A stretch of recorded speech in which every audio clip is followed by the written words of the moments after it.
bersyukur kehadirat Allah Subhanahu wa taala yang telah memberikan kita rahmat, nikmat, hidayah serta kesempatan sehingga kita bisa hadir pada majelis yang penuh berkah ini. Sholawat serta salam senantiasa tercurahkan pada junjungan kita Nabi Muhammad SAW dan semoga kelak kita mendapat syafaatnya. Amin. Sebelum acara dimulai, perkenankan saya untuk menyampaikan susunan acara pada pagi hari ini. Yang pertama, pembukaan. Yang kedua, acara inti, yaitu tausiah yang akan disampaikan oleh Ustadz Zohri Rahman MPDI dengan tema Al-Quran dan Ramadan. Kemudian dilanjutkan sesi tanya jawab. Dan terakhir adalah penutup yang akan dibacakan doa yang dipimpin oleh Ustadz Zohri. Dan terakhir adalah ramah tamah pembagian door prize. Langsung saja kita mulai. Untuk pertama kita awal dengan bacaan basmalah. Untuk acara selanjutnya yaitu acara inti yang langsung akan disampaikan oleh Ustadz Zohri.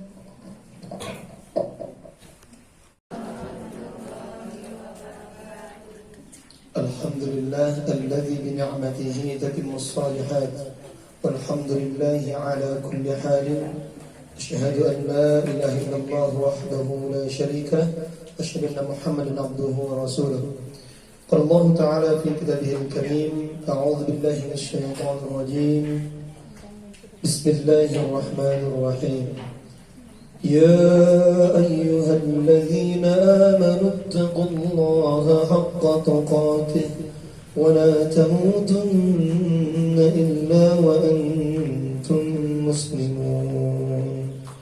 وقال الذين آمنوا وتطمئن قلوبهم بذكر الله ألا بذكر الله تطمئن القلوب. Kita bersyukur kepada Allah Subhanahu wa taala. Hari ini kita dimudahkan oleh Allah Subhanahu wa taala berada di tempat yang terbaik, berada di waktu yang baik juga, di mana di pagi hari itu adalah bagian dari waktu-waktu yang didoakan oleh Rasulullah SAW. Allahumma barik li ummati fi bukuriha. Ya Allah, berkahilah umatku di pagi harinya. Tadi MC sudah membuka pertemuan kita dengan membaca khutbah Al-Hajah. Sudah tahu khutbah Al-Hajah? Sudah pernah saya ceritakan kemana? Pertemuan sebelumnya sudah belum? Saya cerita tentang khutbah Al-Hajah belum? Baik. Kisah tentang Rasulullah SAW yang pernah difitnah menjadi orang gila. Pernah? Belum ya? Belum ya? Ini pertemuan keberapa kita? Ketiga. Baik. Saya ceritakan dulu. Didongengin biar ngantuk ya. Ya, pagi-pagi biar ngantuk. Mohon maaf suara saya agak serak ya. Bukan agak, memang serak ya. Suara saya serak. Jadi mohon maaf kalau kurang nyaman. Tapi yang penting jelas dan terdengar. Dulu dikisahkan Rasulullah SAW pernah ya diributkan di kota Mekah sebagai orang yang gila karena mengaku nabi. Kata orang-orang Quraisy, keluarganya sendiri, pamannya sendiri, orang terdekat. Allah ketika menguji seseorang dengan orang terdekat, maka itu ujian itu berarti sudah bukan ujian yang biasa-biasa saja. Ketika kita diuji, dibenci sama orang lain di luar keluarga kita, rumah kita, saudara kita, itu masih bisa kita hadapi dengan ringan. Tapi kalau sudah iri-irian, hasad itu datang dari saudara sendiri, dari keluarga sendiri, entah itu karena warisan, itu yang paling banyak ya, atau karena mungkin ditagih hutangnya kemudian marah-marah. Nah, ini banyak terjadi di kalangan kaum muslimin juga ya. Jadi kalau sudah keluarga ya, itu nggak enak. Itu ditampakkan oleh Allah ya kepada kita kisah Nabi yang diblokir oleh atau diblokade oleh keluarga sendiri. bahkan difitnah gila. Ya. Sampai-sampai suatu saat ada seorang tabib, seorang bisa dikatakan tabib, dokter, dia juga dukun, bernama Dimad Al-Azdi. Pernah dengar? Dimad Al-Azdi. Siapa Dimad Al-Azdi ini? Dia adalah seorang terapis atau dokter atau tabib yang cukup terkenal di Jazirah Arab. Kenapa? Karena dia bukan tabib biasa. Dia mengobati, ya, membantu pengobatan untuk orang-orang yang penyakitnya itu yang berat-berat. Ya. Seperti orang gila, ya, dipegang kepalanya sembuh. Orang yang tidak bisa hamil gitu ya, yang susah-susah. Ya. Bahkan dikatakan pernah ada orang tuli, orang buta, orang bisu dicoba untuk diobati atau disuwuk, diterapi oleh Dimad Al-Azdi, sembuh. Allah berikan kesembuhan. Suatu saat Dimad Al-Azdi datang ke kota Mekah untuk ziarah. Jadi Dimad Al-Azdi datang untuk ziarah, dan ziarah ya sama seperti ziarahnya kaum muslimin sebelum Islam datang, yaitu ajarannya Nabi Ibrahim, tawaf. Jadi Dimad Al-Azdi tawaf begitu kan. Setelah tawaf, kemudian orang-orang Quraisy itu membicarakan pembicaraan berita di mana viral gitu kan, yang membuat Dimad Al-Azdi terheran-heran. Kenapa kota Makkah, kota metropolitan, kota yang maju di Jazirah Arab, dihebohkan dengan orang gila? Ini unik katanya. Orang gila di Jazirah Arab itu banyak sekali, tapi aku belum pernah menemukan ada orang gila yang bikin heboh satu kota. Akhirnya bertanya, ya kan? Akhirnya Dimad Al-Azdi bertanya kepada siapa? Dimad Al-Azdi bertanya kepada orang-orang, siapa nih orang gila itu gitu kan? Namanya Muhammad. Di mana rumahnya? Pertemukan aku dengan dia. Akhirnya dia dibawa dari Ka'bah ke rumah Rasulullah, kan dekat ya. Rasulullah dibawa ke rumahnya di bawahnya bukit Safa Marwah. Jadi kalau umrah ya kan dari Ka'bah ke tempat sa'i kan dekat ya. Ya. Jadi rumah Rasulullah di sekitar situ. Ya, akhirnya Dimad Al-Azdi tunjukkan nih rumahnya yang dikatakan orang gila itu. Dimad Al-Azdi mengatakan di Jazirah Arab itu orang gila itu banyak. Ya. Dan alhamdulillah dia bilang, melalui tanganku Allah sembuhkan orang gila itu. Aku bisa menyembuhkan penyakit gilanya. Coba pertemukan aku. Akhirnya dia dipertemukan dengan Rasulullah di rumahnya. Kemudian ketika bertemu dengan Rasulullah, dia mengatakan, ya Muhammad, wahai Muhammad, inni arqi min ar-rih. Aku ini bisa mengobati penyakit gilamu itu. Fahallak, mau enggak tak sembuhkan? Kata Dimad Al-Azdi. Rasulullah tidak menjawab na'am, tidak menjawab la. Rasulullah tidak mengiyakan dan tidak menolak. Rasulullah menjawab apa? Yang dijawab oleh Rasulullah, kalimat yang keluar adalah sebagaimana yang diucapkan oleh MC tadi. Dengar nggak tadi? Ingat nggak tadi? Sadar nggak baca tadi? Sadar. Innal hamdalillah nahmaduhu wa nasta'inuhu wa nastaghfiruh wa na'udzu billahi min shururi anfusina wa sayyiati a'malina. Man yahdihillahu fala mudilla lahu wa man yudlil fala hadiya lahu. Asyhadu an la ilaha illallah wahdahu la syarika lahu wa asyhadu anna Muhammadan abduhu wa rasuluh ila akhir. Itu disebut dengan khutbah al-hajah. Seketika Dimad Al-Azdi mendengarkan itu, dia langsung gemeteran, badannya langsung gerges, panas, dingin, keringetan, seolah-olah dia nggak punya persendian, kayak mau jatuh rasanya. Dimad Al-Azdi itu benar-benar terkagum-kagum dan kaget. Dia mengatakan, ya Muhammad, ulangi. Sampai Rasulullah mengulangi sampai 3 kali. Kemudian Dimad Al-Azdi mengatakan, aku menghafalkan seluruh mantra-mantra sihir di Jazirah Arab. Aku menghafalkan seluruh as-suara, syair-syair. Ya, aku banyak menghafalkan itu, tapi aku belum pernah mendengarkan kalimat yang menembus dalamnya samudra. Sini tanganmu Muhammad, aku berbaiat dan masuk Islam. Aku mengira tadi engkau yang gila, ternyata aku yang gila. Paham? Dia baru mendengarkan khutbah al-hajah. Dan ini juga disebut sebagai khutbah nikah. Maka ibu-ibu yang sudah nikah, pertanyaannya, dulu ketika jenengan sebelum nikah, atau ada biasanya kan, sebelum akad, itu ada khutbah nikah biasanya. Nah pertanyaannya dulu dibacain kan sama penghulunya? Lupa, nggak tahu. Saya nggak ikut. Yang saya ingat apa, derdek kan. Berarti harus apa? Kalau nggak tahu harus diulang nikahnya, harus nikah lagi. Kan khutbah nikah, ya khutbah nikah itu bukan ceramah ya, bukan, itu nasihat pernikahan namanya. Mana jangan masih punya putra atau putri yang belum menikah kan? Nah itu dipantang itu nanti penghulunya. Kok tiba-tiba dia ngajak syahadat, kok belum baca khutbah nikah? Ah langsung stop. Bacain khutbah nikah dulu. Wah, terus dia ceramah, bukan itu namanya nasihat pernikahan, khutbah nikah. Terus dia ngajarin itu penghulunya. Ini loh khutbah nikah itu innal hamdalillah. Kenapa? Ternyata kalimat itu sangat luar biasa, bisa mengalahkan kata-kata sihir atau kalimat-kalimat sihir. Jadi mantra-mantra sihir dihafalkan oleh Dimad Al-Azdi, ternyata itu kalah dan gugur dengan khutbah Al-Hajjah tadi. Ini belum Al-Quran ya, ini belum Al-Quran. Dimad Al-Azdi langsung masuk Islam. Bayangkan. Dan Syekh Al-Barak Al-Ma'ani dari Jordan mengatakan kalau orang meruqyah itu biasanya diawali dengan membaca khutbah Al-Hajjah. Dan setiap Jumat khotib mengulang-ulang itu. Atau jangan sering kali dengar ceramah mesti diawali dengan itu kan.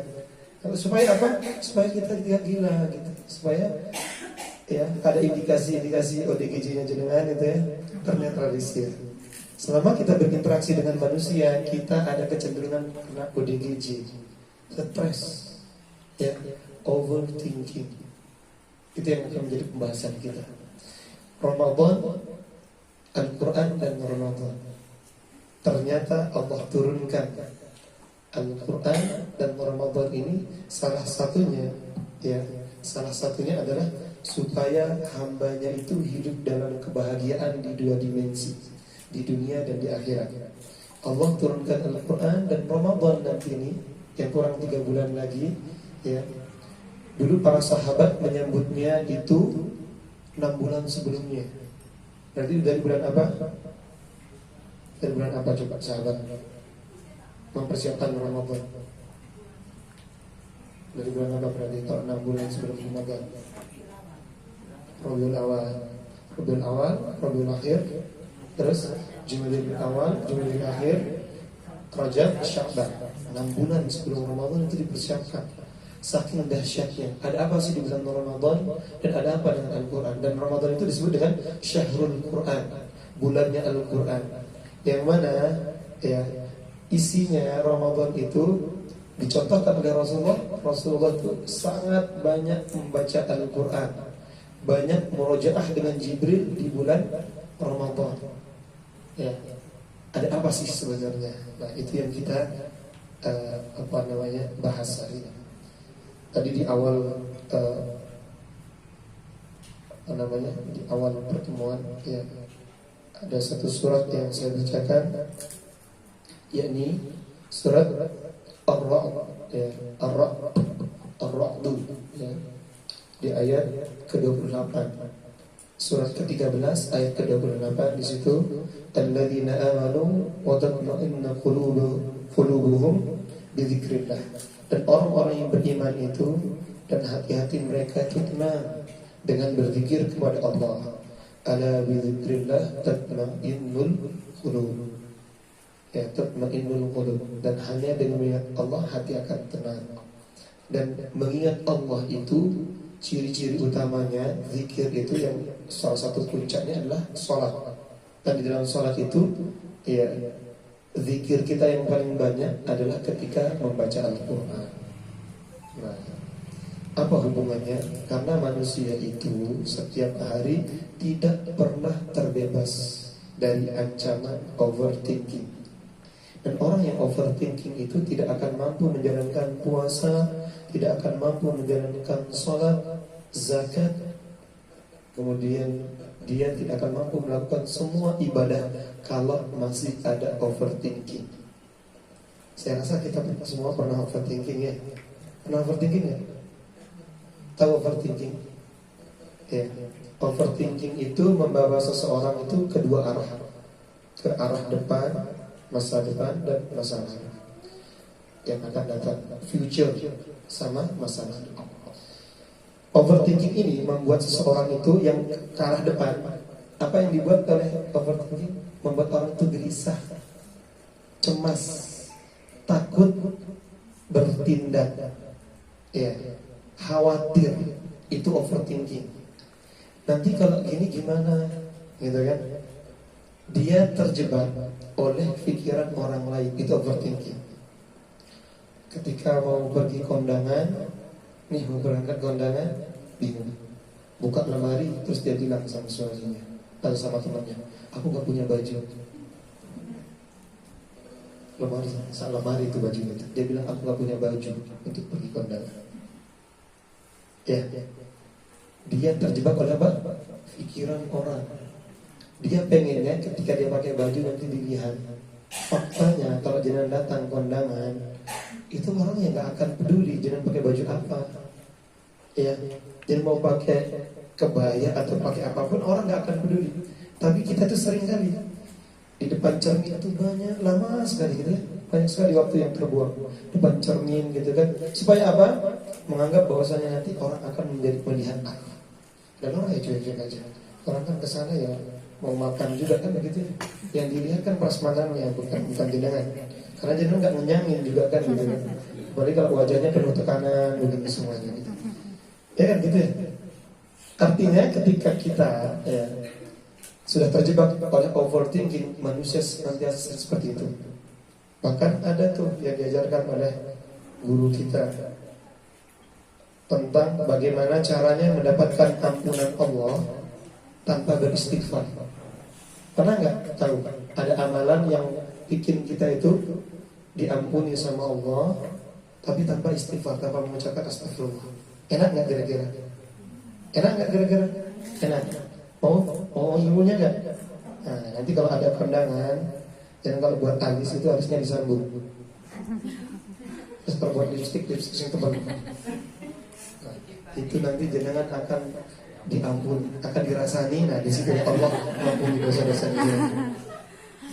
Ya, itu ilmunya gitu. Ya, jadi kalau jenengan buat alis itu sambung aja. Itu juga. Kalau bisa sambung ke kumisnya gitu. Terus kemana-mana jangan senyum. Jangan akan lihat banyak orang bahagia gitu. Masya Allah. Mau nyoba? Oh. Katanya pengen yang punya dosanya.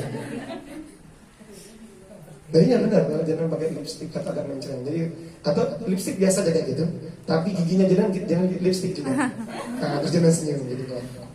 Itu nanti insya Allah dosanya mudah diampuni tanpa beristighfar.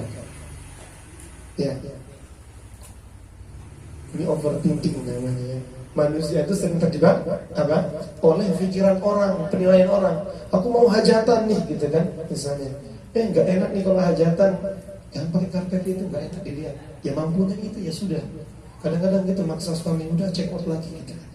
Ada saldo kok. Ya kan kita mau hajatan bulan depan, check out dulu karpet mumpung lagi promo nih di TikTok Shop. Nah, manusia itu sering gitu membebankan dirinya pada sesuatu yang tidak kurang penting lah. Paham ya? Kadang kita tuh begitu, masih disibukkan dengan pikiran orang. Nah kalau begini nanti nggak enak sama orang. Nah ketika orang misalnya gitu punya hajatan, tasyakuran, bawa kue datang dikasihkan ke kita gitu kuenya, kita komentari. Ya, lauknya cuma segini. Kasih rawon kok misalnya kelupaan nggak dikasih toge. Oh, gak ada togenya please. Rawon macam apa ini? Nah, manusia itu sering banget mengomentari orang dan dia itu ingin dikomentari positif. Itu overthinking yang arah depan. Sering cemas, gelisah. Apa efeknya overthinking? Efek overthinking adalah susah tidur, depresi, tidak bisa move on, dan tidak bisa produktif. Itu overthinking. Dari arah belakang, apa yang membuat orang overthinking? Dari arah belakang atau overthinking yang menarik seseorang ke belakang? Kecewa, penyesalan yang mendalam, kesedihan dan kemarahan. Itu overthinking dari arah depan dan belakang. Kenapa saya sebutkan ini? Overthinking itu adalah bagian dari was-was. Orang yang overthinking tidak akan mampu beribadah dengan baik. Ya. Jadi orang overthinking itu tidak akan mampu berbuat baik. Ya. Bahkan dikatakan overthinking ini bisa lari pada kesyirikan. Kok bisa? Overthinking kok syirik? Hubungannya di mana? Contoh, orang misalnya diceritakan pohon itu angker, malam-malam dia lewat situ, ada rasa takut, itu kan syirik. Takut sama makhluk Allah. Ada kekhawatiran, ada kekhawatiran, ada pembanding bahwasanya ada kekuatan, seolah-olah ada kekuatan yang lebih kuat dibandingkan Allah. Paham? Itu namanya syirik. Sama seperti tadi, kita mengkhawatirkan omongan manusia, berantem sama suami, berantem sama anak gara-gara pikiran kita sendiri yang memikirkan pikiran orang. Belum tentu loh orang memikirnya begitu. Ya. Kadang-kadang kita begitu, disibukkan dengan pikiran orang. Banyak orang yang berantem sama pasangannya gara-gara apa? Gara-gara pikiran orang, gara-gara penilaian orang. Gak enak kayak gini. Dia terjebak oleh perampok waktu. Susah untuk menolak sesuatu yang harusnya ditolak. Sebagaimana pernah saya contohkan di pertemuan sebelumnya. Contohnya apa? Menolak yang seharusnya ditolak. Misalnya RW buat acara gitu kan. Nanti kita ini ada acara lomba Agustusan joget-joget. Ya kan nggak benar itu. Ya, nggak manfaat. Kalau kita nggak bisa menolak itu, misalnya ada acara kita disuruh urunan, tapi acaranya merot misalnya gitu. Ya, acaranya bersih desa, tapi isinya kesyirikan. Tahu kan ya? Bersih desa ya kan. Ya. Tapi acaranya kesyirikan. Jadi kalau urunan di situ berarti itu kesyirikan. Gak enak lihat. Ya aku menafikan, aku memang gak setuju, tapi gak enak lihat urunan. Sama aja. Ya, kita harus berani ngomong. Kalau itu jelas syirik. Ya, kayak gitu. Nah, overthinking itu membuat seseorang tadi itu, ya, membuat seseorang itu rugi dan membuat seseorang itu muncul hasad di dalam dirinya. Tahu hasad ya? Tidak senang lihat orang lain bahagia atau sukses. Dan orang yang overthinking itu senantiasa merasa bahwasanya apa yang diraih sekarang itu adalah hasil kerjanya dia. Jadi dia merasa bangga dengan apa capaiannya, prestasinya. Anaknya bisa selesai kuliah, bekerja, ada yang jadi dokter, ada yang jadi macam-macam lah gitu ya, sesuai dengan cita-citanya dan keinginannya. Dia merasa bangga. Ini adalah overthinking. Ini yang disebutkan oleh Allah di dalam surah Al-Kahfi. Sebagaimana sering dengan baca Al-Kahfi. Sekarang hari apa? Kamis. Nanti malam ini kita baca surah Al-Kahfi di ayat yang ke-103 sampai ayat 105. Saya bacakan. A'udzubillahi minasyaitonir rajim. Qul hal nunabbi'ukum bil akhsarina a'mala الذين ضل سعيهم في الحياة الدنيا وهم يحسبون أنهم يحسنون صنعا. Katakanlah, maukah kamu Muhammad kami beritahukan tentang orang-orang yang paling rugi amalannya di dunia? Siapa mereka? Yaitu orang-orang yang sia-sia dalam beramal. Dia sholat, dia zakat, dia umroh, dia haji, ya, dia puasa. Tapi apa kata Allah di ayat yang 105? Allah katakan fala nuqima lahum yaumal qiyamati wazna. Di hari kiamat nanti tidak dihisab semuanya, karena pasti tempatnya sudah di neraka. Mengerikan kayak gini. Bahkan di situ dikatakan wa hum yahsabun, ya, annahum yuhsinuna sun'a. Mereka mengira sudah berbuat yang terbaik. Aku sudah bakti sama kedua orang tuaku. Sudah tak hajikan, sudah tak buatkan rumah, tak berikan kendaraan yang terbaik, tak rawat sampai dia meninggal. Aku sudah bakti sama suamiku, walaupun suamiku orangnya mungkin gak benar. Aku sudah mendidik anakku dengan cara yang baik. Tapi di situ ada kesyirikan yang dilakukan. Maka apa yang terjadi? Amalnya tidak dihisab di akhirat. Ngeri, ya.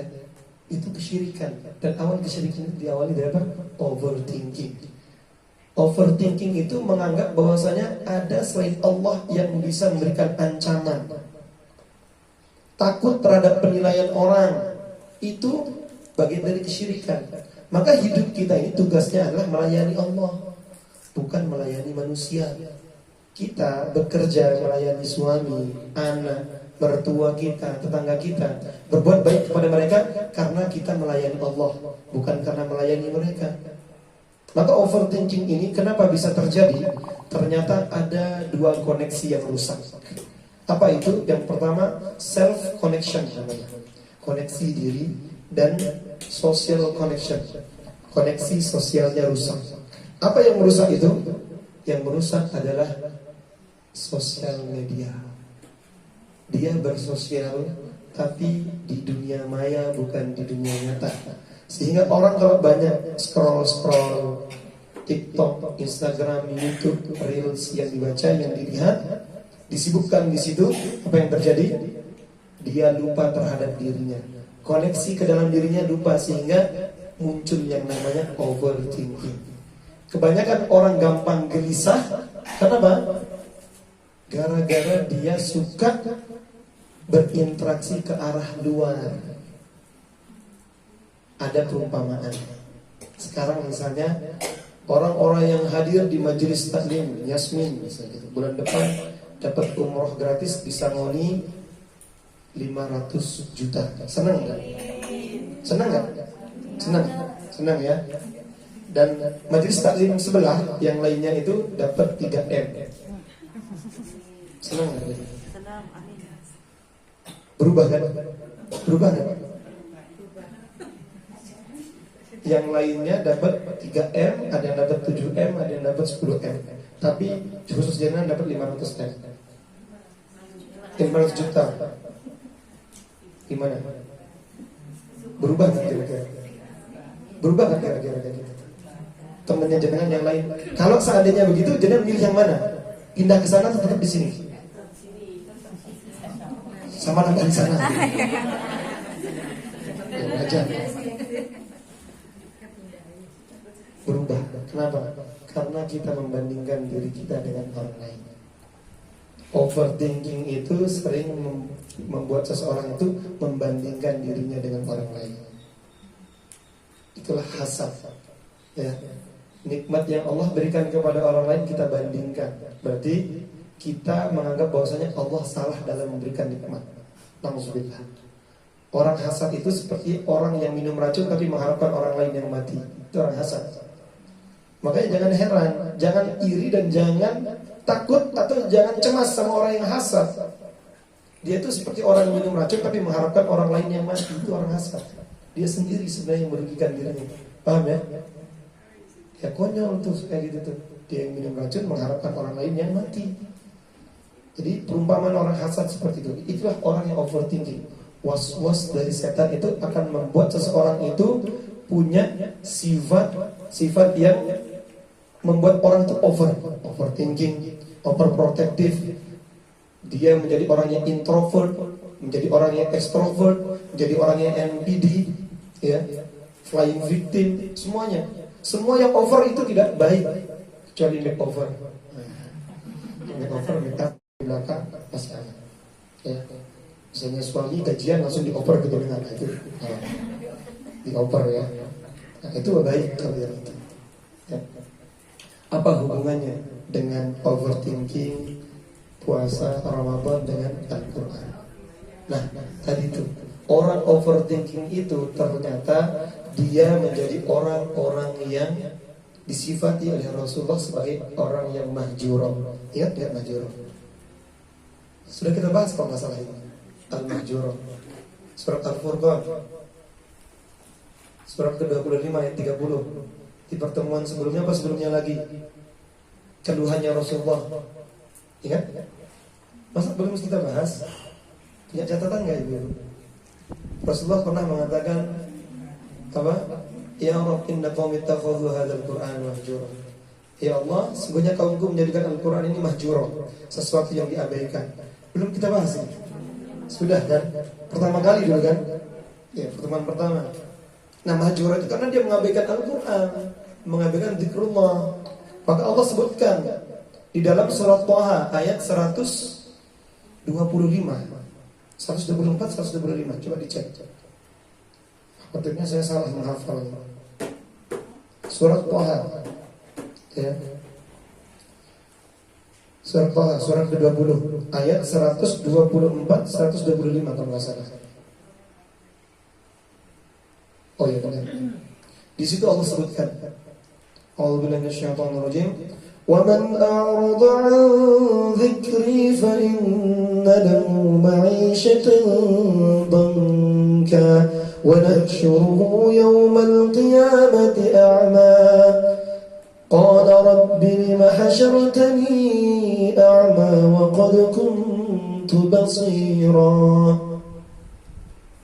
Orang-orang yang berpaling dari peringatan Allah, orang yang enggan datang kajian untuk mengkaji Al-Quran, orang yang malas untuk belajar Al-Quran, orang yang tidak mau memperbaiki bacaan Al-Qurannya, apa kata Allah?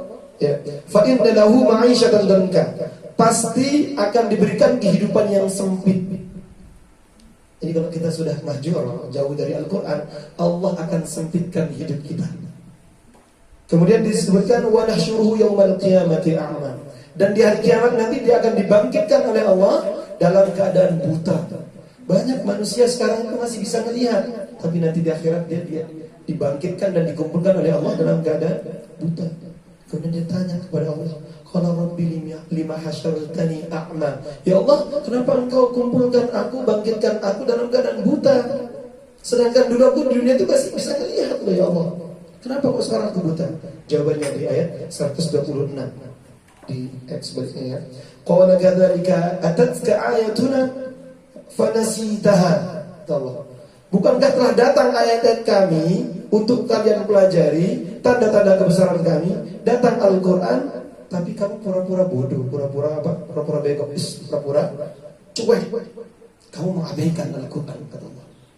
Kemudian Allah katakan wa kadzalika yauma tunsa, dan hari ini juga kamu diabaikan. Diabaikan dari apa? Kamu gak bisa melihat kenikmatannya Allah. Dibuat buta, ngeri. Selamanya dia buta di akhirat.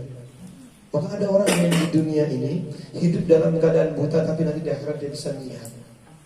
Karena dia mau mempelajari Al-Quran. Jangan kegeeran.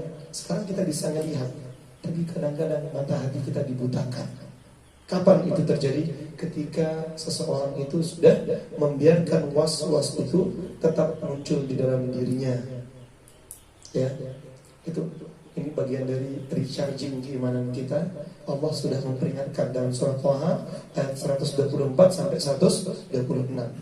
Orang yang menjauhi ya peringatan Allah yang di Al-Quran, maka apa yang terjadi? Hidupnya sempit.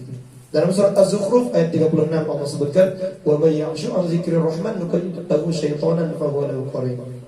Dan siapa yang berpaling, tidak mau mempelajari Al-Quran, tidak mau mempelajari untuk memperbaiki bacaannya, ya, tidak mau berusaha untuk menjaganya, ya, apa kata Allah dalam Al-Quran? Ya, Allah biarkan setan menguasai dirinya, fahuwa lahu qarin, dan itu akan jadi qarinnya. Jadi qarin kita tuh bisa nambah. Bahkan ulama mengatakan bisa ribuan qarin itu menemani orang yang biasa berpaling, wa may ya'shu an dzikrir rahman, atau orang yang bermaksiat.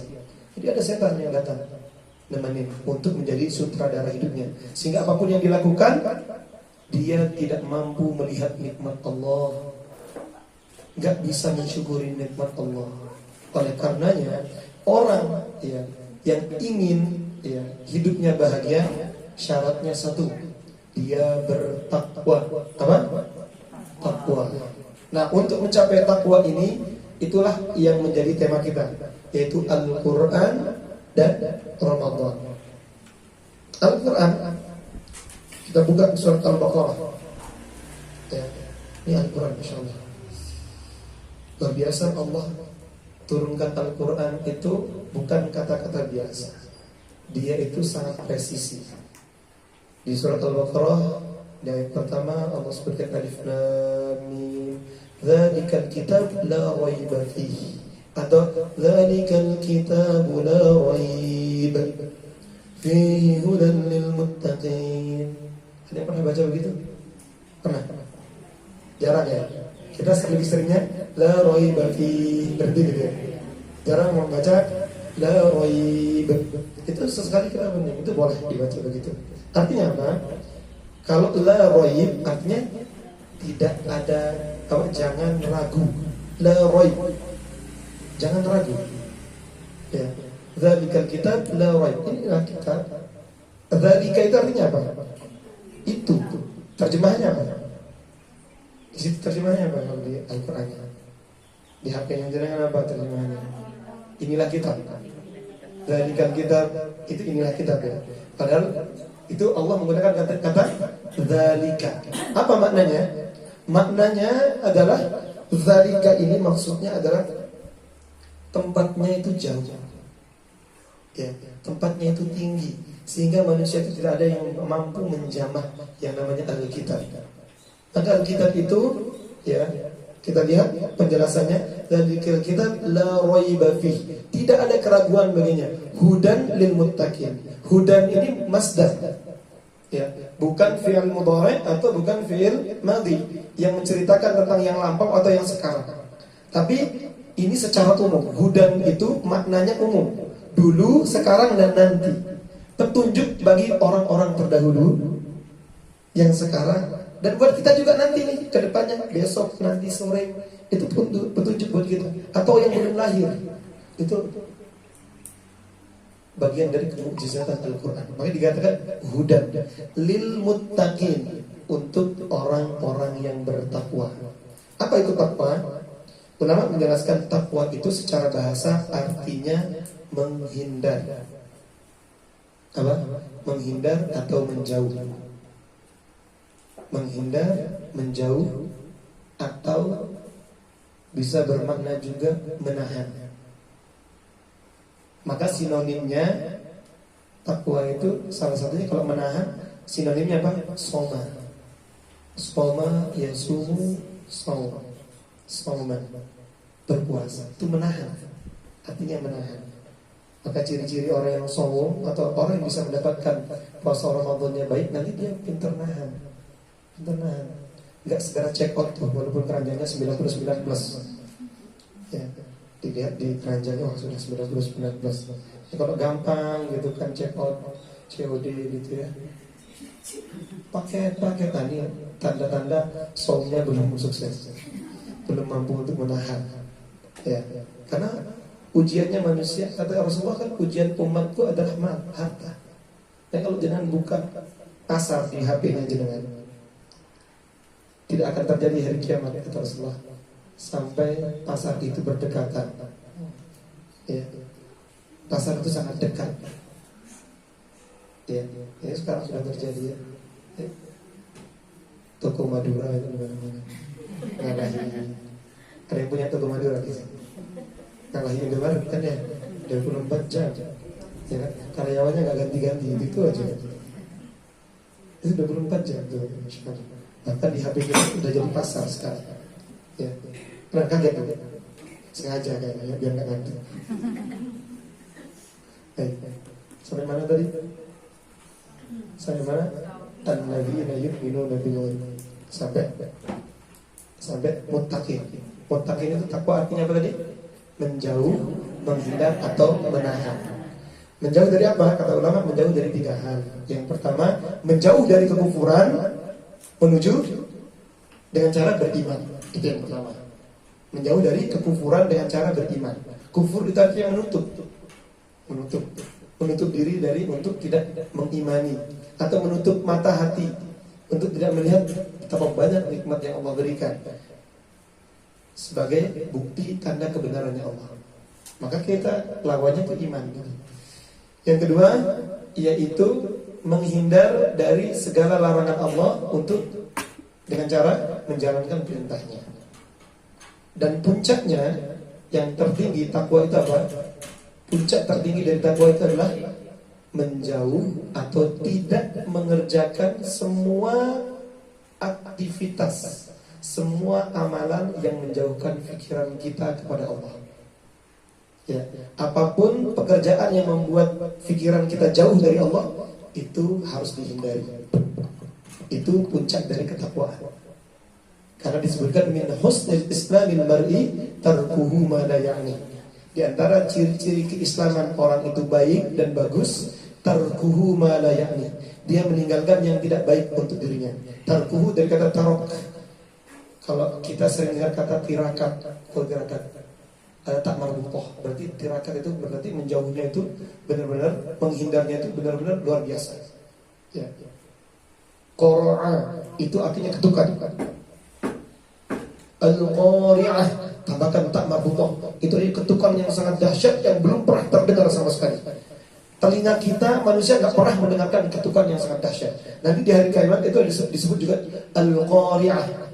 Karena qara'a itu artinya ketukan. Tapi kalau ditambahkan tak marbutoh, itu sesuatu yang sangat dahsyat. Ya. Jadi kalau tambahkan tak di belakang itu berarti sesuatu itu sangat dahsyat. Sama seperti rahim. Rahim kasih sayang Allah. Tapi kalau ditambahkan tak marbutoh berarti rahmah.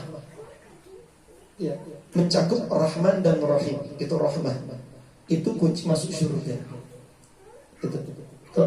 Ketambahan tak marbutoh atau tambahkan alif dan nun di belakang itu sesuatu yang sangat dahsyat jadinya. Maka tadi ketika kita berbicara dzalikal kitab, inilah kitab, apa bedanya dengan Al-Qur'an? Apa bedanya dengan Al-Qur'an? Kalau Allah menyebutkan kata Quran di dalam Al-Qur'an, Allah katakan hadzal Qur'an, inilah kitab. Artinya inilah Al-Qur'an. Artinya dekat di depan kita.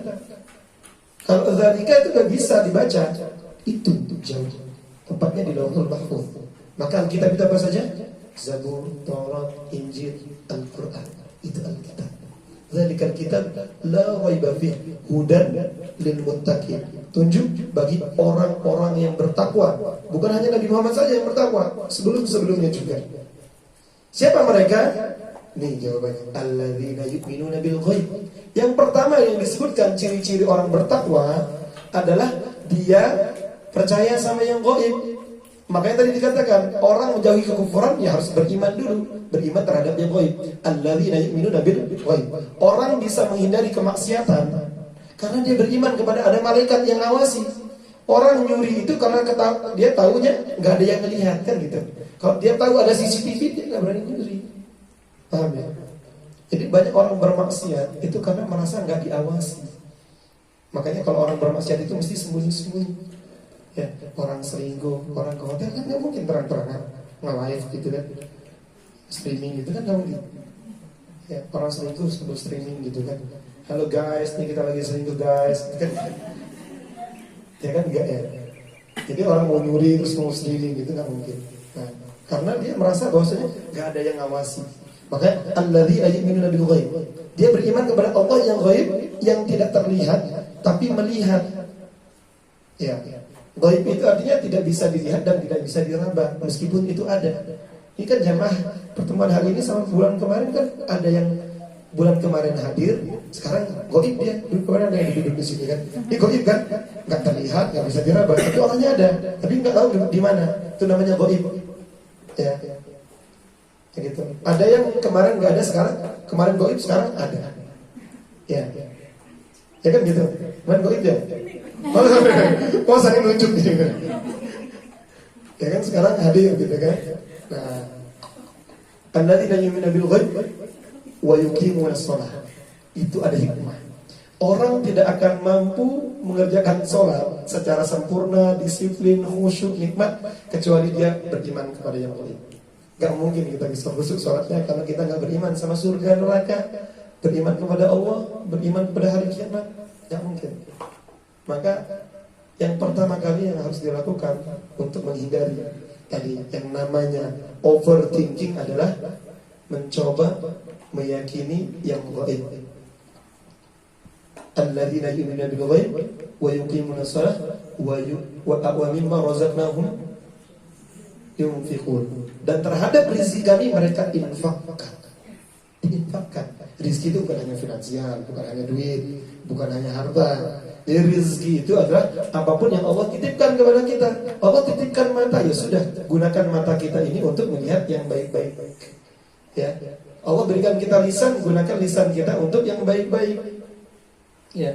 Ketika misalnya ada sesuatu yang salah, maka kita perbaiki dengan cara yang baik. Caranya misalnya kita beristighfar. Ada sesuatu yang kurang baik menurut kita, anak-anak bandel atau suaminya nggak bisa dibilangin gitu kan. Kan istighfar itu biasanya kan. Nah, istighfar itu bunyinya gimana? Astaghfirullahaladzim. Artinya apa? Ya Allah, aku mohon ampunan. Ya, jaluk sepuro. Pernah lihat orang minta maaf? Gimana kalau orang minta maaf? Kata-katanya gimana? Kalau minta maaf, maaf ya, lembut kan? Nah maka kalau ke Allah lebih pantasnya kita lebih istighfarnya pun penuh dengan penghayatan astagfirullah. Gitu kan? Ini kalau anaknya atau suaminya gitu kan bantu istighfarnya gimana? Matanya melotot, hidungnya mekar, lidahnya keluar, taring keluar, gitu kan, tanduk keluar. Astagfirullahaladzim. Tahu artinya? Ya Allah jangan semua. Itu kalau diterjemahkan itu lucu jadi ini. Bisa-bisanya kita istighfar sambil teriak. Astagfirullahaladzim. Kok iso? Itu di mana itu hatinya itu ketika dia mengatakan begitu itu coba. Itu ya Allah aku mohon ampun. Mohon ampun ya Allah. Jangan harus diingat ya Bu ya. Ini istighfar. Ini mohon ampun sama Allah. Jangan itu melotot itu enggak baik gitu. Masa yang minta ampun sama Allah sambil melotot. Suami jenengan bisa salah gitu kan. Terus minta maaf ya. Maaf ya. Enak enggak kayak gitu? Itu bukan minta maaf namanya, ngajak perang namanya. Ya kan, ngajak gelut namanya. Ya. Astagfirullahaladzim. Nah, jangan gitu. Itu kan enak kan ya. Nah, anaknya juga kan apa ya? Anaknya juga adem dengarnya. Ini kalau kita sudah teriakin anaknya mental semua pasti. Ya. Kayak gitu. Alladzina yu'minuna bil ghaib wa yuqimuna shalah wa yuqimuna shalah wa mimma razaqnahum yunfiqun. Maka infakkan rizki yang Allah berikan tadi dengan cara apa? Dengan cara yang terbaik. Rizkinya Allah kita infakkan. Nah, cara menginfakkan konflik itu adalah dengan menghilangkan konflik itu. Paham ya? Jadi kalau dikasih rizki lipid atau lipid lemak, ya caranya adalah dengan cara mensyukuri lemak dengan cara apa? Dibakar lemaknya itu. Olahraga, hidup menengai. Olahraga itu cara mensyukuri nikmat lemak. Karena lipid ini bikin orang jadi lepet gitu kan. Lepet. Ya, jadi kakean lemak itu kayak lepet jadinya. Cara mensyukurinya itu. Kalau ada konflik sama suami nih sekarang di rumah. Ada konflik sama suami. Ya. Orang pertama yang jadi konselornya jenengan siapa? Untuk konsultasi. Nih ada masalah sama suami misalnya. Ada siapa orang yang jadi konselornya jenengan? Kalau Allah kan bukan orang. Orang. Sudah orang. Siapa? Anak, saudara, bestinya ya. Orang tua. Dalam Islam kita diajarkan kalau ada masalah sama suami, konselor pertama kita suami itu sendiri. Paham ya? Karena suami itu adalah rumah. Kalau rumahnya bocor, jangan sibuk nembelin rumahnya orang. Paham ya? Paham maksudnya? Jangan lihat rumahnya orang gitu kan, wah rumputnya panjang, nggak usah ikutan cabut rumputnya. Masih ada bulu keleknya suami jangan harus dicabut. Itu kan sunnah tuh kan ya. Ibu udah pernah belum nyabut bulu ketiak suami? Enggak. Itu sunnah loh, Masya Allah. Ya Allah, berapa tahun nikah aku belum pernah. Saya nggak pernah, saya nggak punya suami gitu. Boleh nggak saya mencabut suami orang? Jangan. Nah, kalau orang-orang yang kerja di di salon spa itu kan kadang-kadang ada waxing gitu ya, waxing. Dia nyabut bulu suaminya orang. Artinya perbaiki rumah kita sendiri gitu loh. Ya, kalau rumah kita yang kotor ya kita yang ngepel di situ gitu. Jadi ketika jangan ada masalah sama suami jangan keluar kamar dulu. Jangan buru-buru menceritakan kecuali kita mau mediasi. Maka itu bukan aib namanya kalau jangan menceritakan. Misalnya konsultasi kepada orang yang punya kapasitas. Konsultasi untuk mencari solusi. Maka itu bukan aib namanya. Sama kayak orang yang sakit datang ke dokter. Ya, terus dia malu-malu. Sakit apa? Malu. Yang penting saya sakit, kasih obat aja dok. Lu mau dikasih obat apa? Kita nggak tahu penyakitnya apa gitu ya. Nah, Ya kalau kita ke dokter ya harus sebutkan penyakitnya kan gitu. Saya gatel, oh gak boleh gatel sama suami orang gitu. Bukan gatel-gatel gitu. Ya baru dikasih itu resepnya sama dokter kan gitu. Paham ya? Jadi kalau misalnya konsultasi, aku gak mau, aku buka aib suamiku. Yang penting aku itu ada masalah sama suami. Ya ceritakan masalahnya apa gitu kan, supaya ada solusi. Sering itu ada orang bilang ke saya, Ustaz saya boleh konsultasi silakan. Tapi saya nggak mau buka aib suami. Ya jangan, saya bilang gitu. Dan itu bukan aib namanya kalau kita konsultasi. Kalau orang nanya ke saya, Ustaz boleh curhat nggak? Nggak boleh. Ya curhat itu cuma curhatan doang kan, nggak dari solusi. Dan memang perempuan itu, ya masya Allah, Allah berikan keunikan perempuan itu, ya bisa mencari solusi sendiri. Perempuan itu punya kecerdasan, bisa mendapatkan solusi dari apa? Ketika dia bercerita. Itu perempuan. Uniknya perempuan begitu. Nanti ketika dia cerita sama suami, dia nggak akan butuh nasihat dari suami, masukan dari dia. Sebenarnya harus cerita. Nah bapak-bapak ini banyak yang nggak tahu. Nah direkam ya. Ini bapak-bapak yang di rumah. Ya. Saya kasih tahu ketika istri lagi cerita, ya, istri lagi cerita, dengarkan aja, nggak perlu dikomentarin, ya, karena perempuan itu hanya butuh cerita, nggak butuh solusi, karena nanti dia akan menemukan jawabannya. Itulah keunikan perempuan karena dia tuh multi toleran. Ya kan memang perempuan gitu kan, beda sama laki-laki kalau udah fokus gitu di HP udah gitu aja. Perempuan makan HP sambil masak, ya kan, sambil gendong suami gitu kan, ya maksudnya nanti anaknya ini jadi suaminya istrinya maksudnya. Nah, itu kan bisa tuh perempuan multi talentan tadi itu apa istilahnya, multitasking, multi talenta. Perempuan kan begitu. Allah punya berikan kecerdasan perempuan begitu. Matanya itu perempuan itu beda sama laki-laki. Kalau laki-laki kan matanya fokus, oleh itu aja gitu. Makanya kalau perempuan itu disebut dengan yang dituju, yang selalu ditanya. Ya, apapun yang barang hilang di rumah yang ditanya perempuan. Karena matanya itu seperti matanya orang. Mana-mana. Matanya perempuan begitu, makanya bahaya kalau sudah ke pasar. Ya, matanya di situ itu bisa aja. Screening ke kiri ke kanan. Itu mata wanita memang begitu. Itu fitrahnya kan begitu. Makanya kalau dia mencari solusi dengan cara apa? Dengan cara bercerita. Dia lagi nyusun jawaban sebenarnya itu. Makanya kalau ada orang, ibu-ibu itu konsultasi, so begini, nah, terus kira-kira solusinya gimana? Kayaknya begini, begitu. Jadi kita kalau laki-laki ya bapak-bapak ya dengan rekaman boleh dipotong nanti ya. Perempuan dimanapun sebenarnya tidak pernah membutuhkan solusi kecuali dia bertanya tentang ilmu ya. Ketika dia punya problem, dia akan mampu menemukan jawabannya sendiri ketika dia bercerita. Jadi bapak-bapak cukup mengatakan iya, padahal dia ngelamun. Oh, padahal dia nggak tahu di sini ngomong apa. Ya pak. Ya terserah. Padahal dia nggak tahu apa yang dia ngomongin sama istrinya.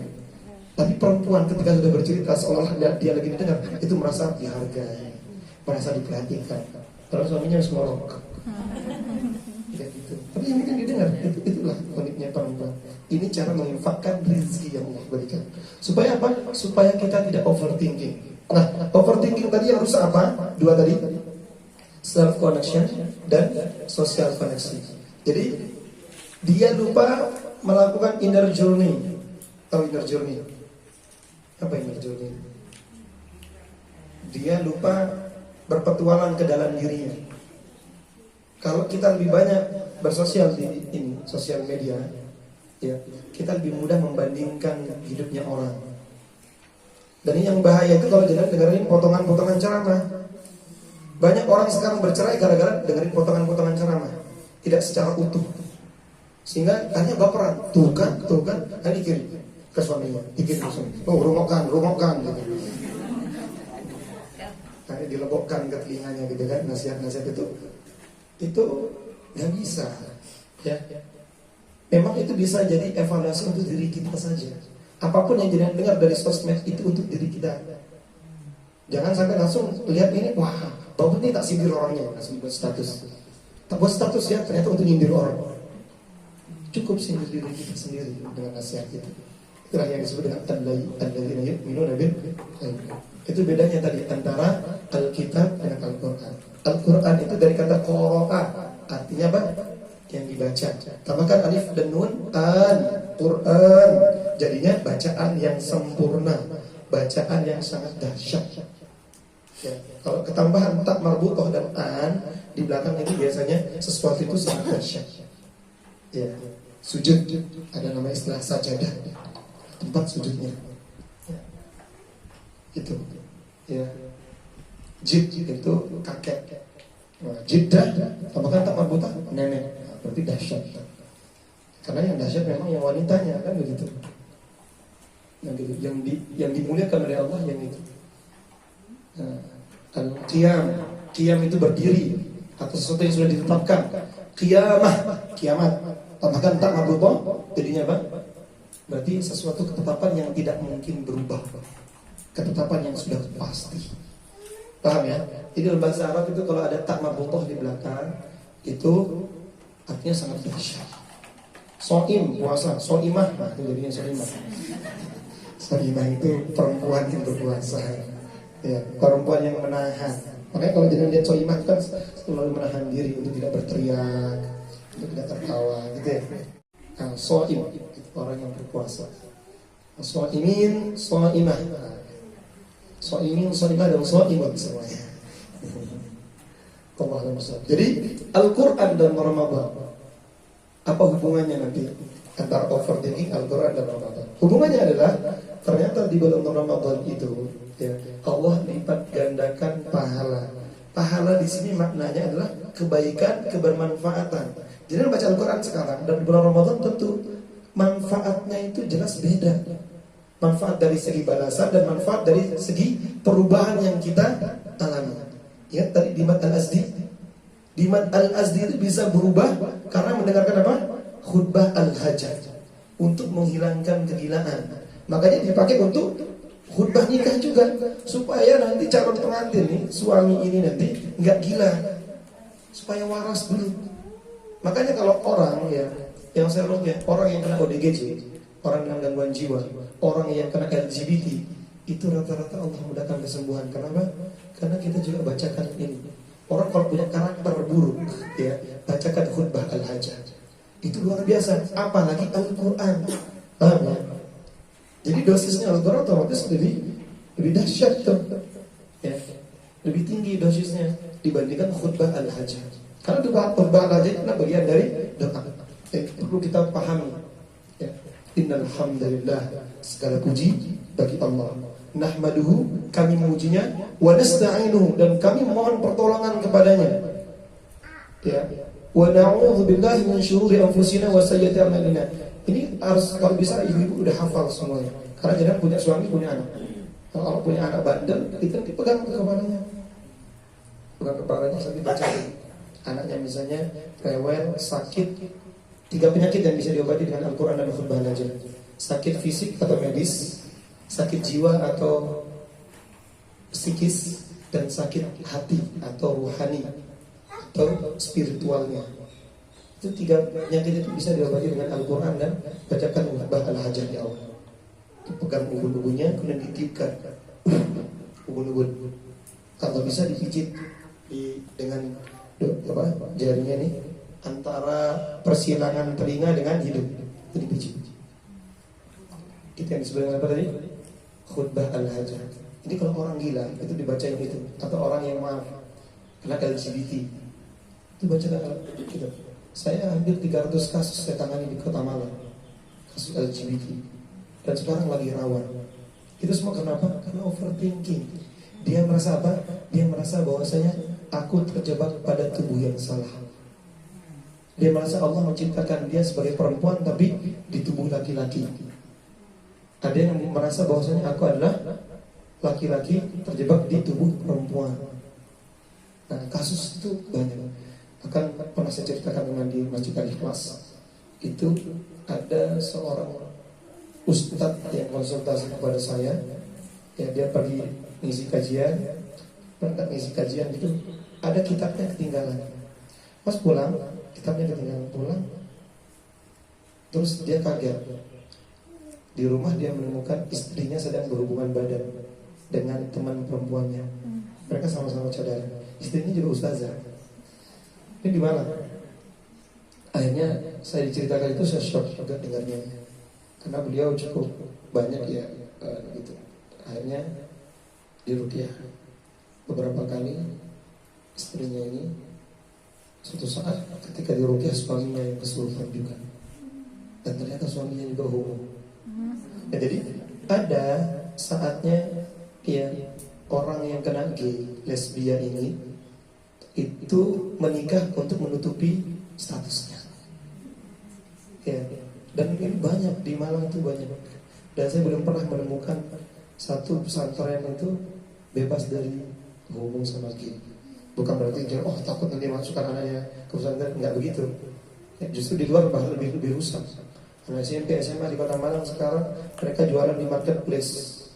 Bahkan ada aplikasi khusus ya yang dibuat untuk memfasilitasi orang yang LGBT. Dan di Malang sama Jember itu yang paling darurat di Jawa Timur. Itu ngeri semua. Dan itu harus kita bentengi anak-anak kita sekarang. Terutama yang punya anak yang tidak dekat dengan ayahnya. Ya, gimana kalau nggak ada ayahnya dan mbahnya? Dekatkan dia dengan sosok laki-laki.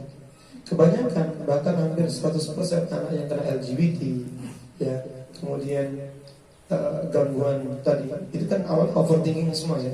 Anak itu introvert, extrovert, anak itu jadi kena NPD gitu ya, apapun penyakit kejiwaan. Obatnya cuma satu tadi, surat Ar-Ra'd itu. Ala bidzikrillah tatma'innul qulub. Hati akan tenang. Bagaimana caranya? Tenangnya hati itu kalau kita bisa melapangkannya. Ya, hati kita, jiwa kita itu bisa tenang kalau lapang. Ya, dengan sekarang kajian di sini misalnya yang hadir ada 30 orang, tapi harus duduk di satu karpet ya. Enggak tenang, sempit, enggak enak. Jadi kalau udah tempatnya luas, plong. Makanya minta supaya orang kalau kena NPD, overthinking, pegang dadanya sebelah kanan jantungnya, baca Rabbis rahli sadri. Ya Allah, lapangkanlah dadaku. Wa yassirli amri, dan mudahkanlah urusanku. Wahlul 'uqdatan, dan min lisani, ya Allah, lepaskan ikatan. Uqdatan, uqad, buhul-buhul atau ikatan, min lisani, dari lidahku. Yafqahu qawli, ya, supaya orang lain itu mudah menerima apa yang aku ucapkan. Segala bentuk konflik, permasalahan dalam hidup kita itu, atau orang overthinking, orang hasad, diawali dari mulut, diawali dari lisan. Makanya Rasulullah mengatakan mayyat manli, ya, yaut manli itu pakai ya, dot, mim, la, ya, mayyat manli ma baina lahyaihi wa ma baina rijlaihi atmahul jannah. Barang siapa yang menjamin untukku, kata Rasulullah, apa yang ada di antara dua gigi gerahamnya, yaitu lidahnya, dan menjamin apa yang ada di antara dua pahanya, yaitu kemaluannya, atmahul jannah, maka aku akan jamin surga untuknya. Makanya dikatakan orang yang menikah telah menjalankan setengah agama, setengahnya lagi melalui lisannya, yaitu melalui akhlaknya. Paham ya? Jadi gitu. Jadi gimana caranya supaya nanti bulan Ramadan kita bisa maksimal? Kita maksimalkan dulu Al-Quran kita, pelajari bacaannya. Alhamdulillah sekarang tadi Ustazah Lewe tadi ngirimkan flyer ke saya ya. Sudah dibuka juga ini nanti kelas tahsin, kemudian kelas untuk apa namanya, kelas Al-Quran ya. Insyaallah ini sudah saya share tadi.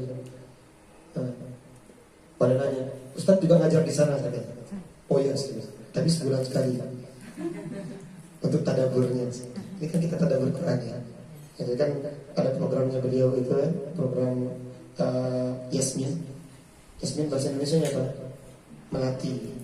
Programnya Bu Melati. Jadi Bu Melati. LP Yasmin. Salah satunya adalah tadabur. Ini kan kita isinya tadabur ya.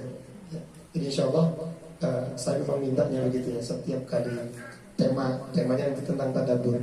Supaya apa? Memang itu adalah perintah Allah. Afala yatadabbarul Quran? Apakah engkau tidak mentadabburi isi Al-Quran ini? Karena orang tidak akan mampu bahagia kalau belum bisa lapang dada. Ya, maka kita harus lapang dada untuk menghilangkan yang namanya overthinking. Nah, tadi kan saya ceritakan Kenapa orang overthinking? Ada dua tadi yang rusak koneksinya. Koneksi apa? Koneksi diri ke dalam dirinya dan koneksi ke manusianya. Kan sosial media begitu ya, menjauhkan yang dekat dan mendekatkan yang jauh. Itu semakin banyak kita bertemu secara offline seperti ini, itu semakin berkurang yang namanya overthinking. Ya. Jadi kalau mau menghilangkan overthinking, introvert atau segala bentuk gangguan kejiwaan, itu banyak-banyak bersosial. Banyak-banyak bersosial. Walaupun jangan dia datang ke kajian seperti ini, karena apa? Keuntungan yang pertama adalah minimal jenengan didoakan oleh umat Islam. Pernah saya contohkan kemarin, orang yang sekarang lagi umroh haji, orang yang umroh di Mekah, di Madinah, di depan Ka'bah, kan ada jaminan doa mereka dikabulkan. Dan mereka yang berdoa di sana kan bukan satu dua orang, jutaan manusia yang di situ. Mereka meminta apa? Assalamualaikum wa ala ibadillahi sholihin. Ya Allah, selamatkan hambamu yang Assalamualaikum, selamatkan kami wa ala ibadillahi sholihin. Dan hamba-hamba Allah yang beramal soleh. Makanya sekarang kita lagi beramal soleh, didoakan sama saudara kita di situ. Dan mereka nggak tahu batang hidung kita kayak gimana, gitu. Tapi mereka doakan kita. Kita juga gitu di sini. Saat tahiyat kita baca Assalamualaikum wa ala ibadillahi sholihin. Itu pentingnya kita punya circle pergaulan yang positif, yang baik. Ya, makanya kalau jangan punya circle, di sini ada grup WA-nya kan ya? Ada grup WA-nya kan? Nah, di grup WA di situ kan, kalau jangan aktif di situ, walaupun enggak komentar, yang penting jangan simak di situ, berarti jangan berada dalam lingkungan majelis online. Nah, itu akan nanti dijadikan sebagai bahan hisab, ya, untuk menghilangkan kesyirikan. Maka kesyirikan yang paling bahaya adalah kesyirikan yang tidak tampak, termasuk ria. Tahu ria? Apa ria? Itu bukan. Ria itu ingin dilihat, sum'ah ingin didengar, sum'ah dari dasarnya. Ya, sum'ah itu pengen didengar.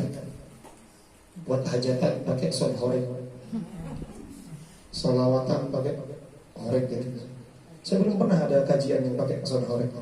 Kayaknya penting, betul. Son horeg, jujur. Assalamualaikum warahmatullahi wabarakatuh. Jamaah sekalian. Itu yang di gereja itu langsung istighfar semua. Astagfirullah.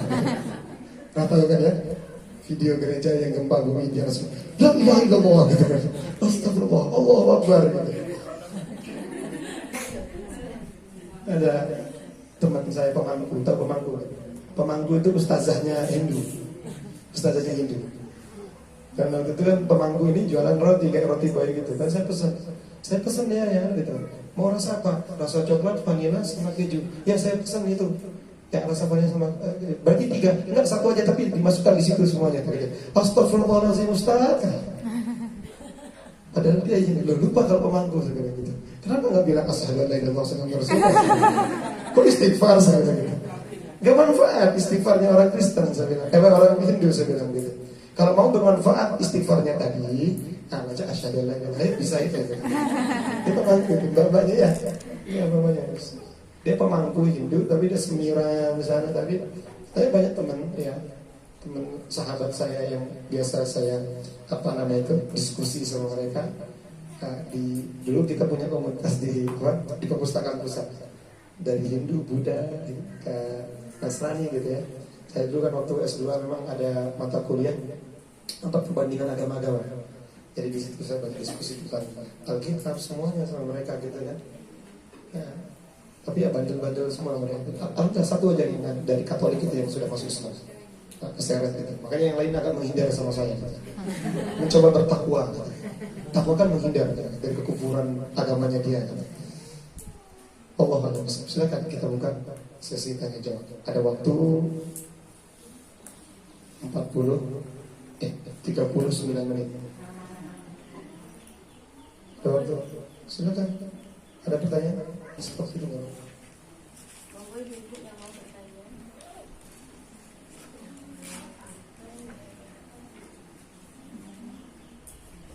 Sudah jelas? Atau bingung apa yang saya jelaskan? Apa yang diingat? Lihat. Mau tanya. Silakan. Panas nggak Bu? Kalau panas pindah. Nggak apa-apa.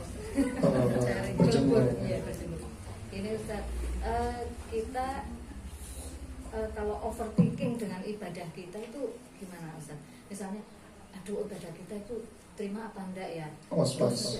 Ya was-was gitu, was-was terus. Jadinya itu kayak dosa itu apa ya, kita diampuni atau gimana, itu gimana Ustaz? Itu apa overthinking yang seperti apa? Seperti itu. Baik. Jadi was-was itu bagian dari subhat. Penyakit hati itu ada dua, syahwat dan subhat. Ya, syahwat itu memanjakan badan kita. Makanya orang berzina, orang mabuk-mabukan, ya, itu syahwat. Pengen kulineran, terus pengen memanjakan mata, gitu kan? Yes, apa namanya, shopping, gitu kan? Itu syahwat namanya. Ya, semua kebutuhan fisik. Kalau subhat itu adalah penyakit. Subhat itu penyakit yang masuk karena hilangnya ilmu. Merasa bahwasanya Allah ampuni aku enggak, karena ilmu tentang Allah Maha Pengampun belum sampai. Kita baca hadis-hadis Rasulullah SAW tentang bagaimana Allah mengampuni dosa-dosa. Yang pertama ada hadis yang sangat dahsyat. Allah mengatakan seandainya di atas muka bumi ini tidak ada makhluk yang berbuat dosa, maka aku akan musnahkan semuanya. Kemudian aku menciptakan makhluk lagi yang berbuat salah, kemudian mereka beristighfar kepadaku. Ini saking cintanya Allah kepada orang yang beristighfar, dan Allah adalah Al-Ghafur, yang Maha Pengampun. Ya, sebesar apapun dosa kita Allah akan mengampuni, kecuali orang yang mempermainkan permohonan maaf. Orang yang mempermainkan istighfar tadi itu, yaitu orang yang istighfarnya sambil melotot, atau istighfar atau tobatnya itu tobat yang bukan benar-benar bertobat. Nah gitu ya. Dia tahu bahwasanya Allah akan ampuni, enggak apa-apa, coba aja gitu. Nah, nauzubillah. Nah, jadi was-was ketika ibadah itu wajar. Siapapun yang beribadah pasti ada was-was. Enggak ada ceritanya kita itu enggak ada was-was. Makanya kan dulu Ali bin Abi Thalib yang ditantang oleh Rasulullah itu, ya. Kamu kalau bisa sholat khusyuk 2 rakaat, nanti tak kasih sorban warna hijau merah itu, dalam hadis disebutkan. Di tahiyat akhir dia bertanya, kenapa kok sorbannya warna itu? Dari rakaat pertama sudah khusyuk. Nah itu kan memang tidak khusyuk itu sangat menyakitkan. Tapi ada yang lebih menyakitkan. Ketika kita sudah sholatnya khusyuk dari takbir sampai menjelang salam kok kentut. Nah ini enggak enak. Terus khusyuk tadi benar-benar. Belum mau tahiyat, pas tahiyat akhir tuh buang angin, ces, susuk banget. 4 rakaat lagi ya. Nah, itu nggak enak. Alhamdulillah. Baik, kita tutup dengan doa kafatul majelis. Enggak. Insyaallah. Itu Bu ya. Jadi kalau ada was-was dari setan, overthinking ketika kita ibadah, saya sudah ingat kan, saya ajarkan kemarin. Kalau kita lagi marah, lagi emosi, lagi gelisah, lagi kecewa banget, kecewa berat, merasa sedang menyesal, merasa sedang tersakiti banget hidupnya, baca a'udzubillahi minasyaitonirrajim, kemudian apa? Meludah tipis ke kiri 3 kali. Karena setan datang dari arah kiri. Ya. Ingat enggak kemarin dulu? Dicatat makanya ya. Ya.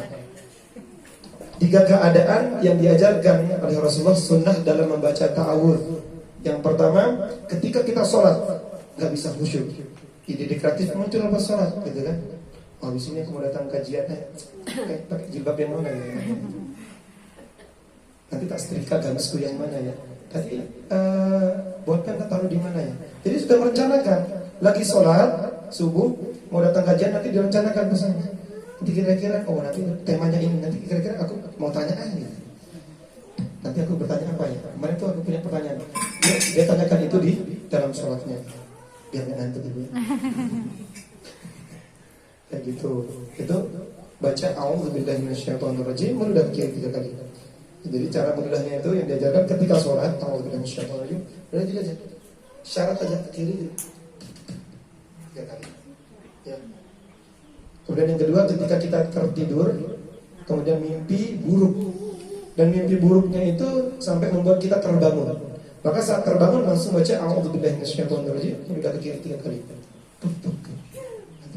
Dan yang ketiga ketika kita gelisah, ketika kita sedang bingung, ketika kita sedang marah, ketika kita sedang sedih, ketika kita sedang merasa kecewa, Ketika kita merasa down, nelongso, baca a'udzubillahi minasyaitonir rajim. Karena setan datang untuk merusak rasa syukur kita, ya, untuk menguatkan rasa keluhan, untuk merusak kegalauan. Makanya Allah sebenarnya katakan, khalaqal insana fi kabad. Aku menciptakan manusia dalam keadaan kabar. Dalam surat Al-Balad. Tapi ya manusia itu kenapa sampai overthinking? Karena tadi kecemasan tadi. Diampuni nggak ya sama Allah? Diterima nggak ya? Atau ketika kita mau bekerja, mau jualan, ini kira-kira laku nggak ya nanti? Kan gitu ya. Ketika kita melakukan sesuatu itu kadang-kadang kita memikirkan sesuatu yang belum ada. Di situ kita mengharapkan sesuatu. Nanti kalau anakku nikah, kira-kira suaminya baik nggak ya? Kalau anakku kerja di luar kota, kira-kira tempat kerjanya ini baik nggak ya?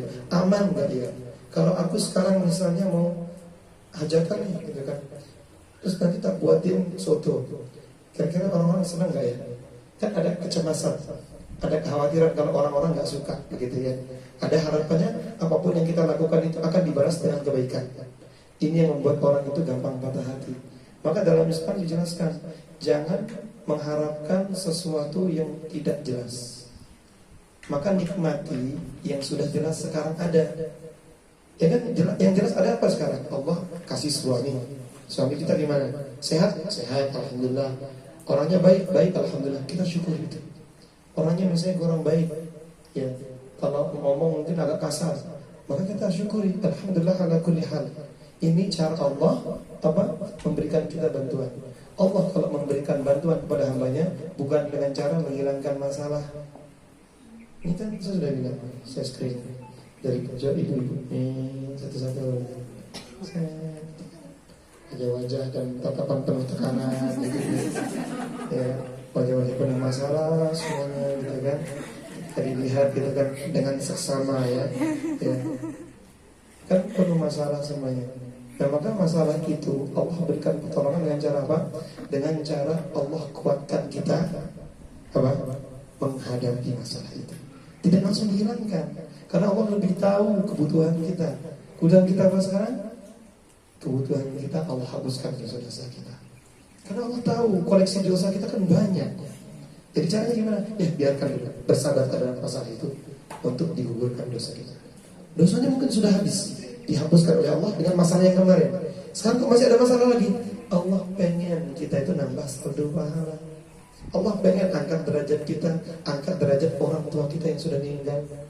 Orang tua kita meninggal itu memberikan warisan di rumah, kendaraan, mungkin perhiasan atau duit, atau sawah, atau ladang, kebun, atau perusahaan, atau bisnis, atau apapun itu yang diwariskan oleh orang tua. Orang yang hidup pun bisa mewariskan sesuatu kepada orang yang sudah meninggal. Apa itu? Doa. Dan doa yang terbaik itu apa? Sabar terhadap apa yang Allah gariskan. Jadi sabar itu adalah bagian dari doa. Kenapa kita harus bersabar? Karena setiap hari kita ditemukan dengan masalah. Ya, hidup kita ini setiap hari pasti ketemu dengan masalah. Allah itu setiap hari menyiapkan surprise. Surprise itu menyenangkan atau tidak? Menyenangkan. Jangan misalnya nanti nih, ya Majelis Taklim ngasih hadiah, ngasih door prize. Namanya door prize karena isinya surprise. Ya kan? Surprise gitu kan, senang kan? Isinya kain kafan. Jadi kalau dikasih hadiah gitu, surprise kan? Kain kafan. Iya, syukurin. Ada M-nya, syukurin. Ya, supaya lebih tegas. Kalau disyukuri aja kadang-kadang mungkin kurang dalam. Nah, biar lebih nancap gitu, syukurin. Karena kalau disyukurin gitu ya kan bahasa Indonesia kan gitu ya. Ditambahin M biasanya gitu kan. Nikmatin. Padahal nikmati aja cukup gitu. Nikmatin aja. Syukuri ya. Syukurin ya. Kalau disyukuri itu kayaknya dikapok-kapokin gitu itu. Konotasinya. Allah alam bisa gitu Ibu ya. Cara menghilangkan was-was. Baca Rabbus shrah li sadri wa yassir li amri wahlul 'uqdatam min lisani yafqahu qawli. Ada lagi? Silakan. Waalaikumsalam.